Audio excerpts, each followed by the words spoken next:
अस्सलाम वालेकुम। आज हम बात करेंगे कि अगर आपके शनाख्ती कार्ड पर दो पते दर्ज हैं, यानी कि आपका मौजूदा पता और कहीं का है और मुस्तकिल पता और कहीं का है, तो इस सूरत में आपका डोमिसाइल कहाँ से बनेगा और उसका क्या तरीक़ेकार होगा। तो सबसे पहले ये बात नोट कर लें कि आपका डोमिसाइल हमेशा मुस्तकिल पते से बनता है।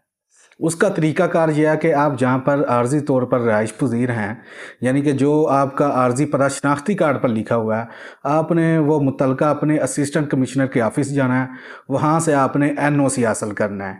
उनको आपने सारा बताना है कि मैंने डोमिसाइल बनवाना है, फ़लाँ ज़िले से फ़लाँ जगह से मैंने बनवाना है, तो वो आपको एनओसी दे देंगे। आपने एनओसी लेकर अपने मुस्तकिल पते पे जाना है। आपका जो मुस्तकिल पता होगा, वहाँ पर जो आपका मुतल्लका असिस्टेंट कमिश्नर ऑफ़िस होगा, वहाँ पर आपने अपने सारे डॉक्यूमेंट्स वगैरह अपनी फ़ाइल तैयार करवा कर आपने जमा करवानी है, जहाँ से आपका डोमिसाइल तैयार हो जाएगा।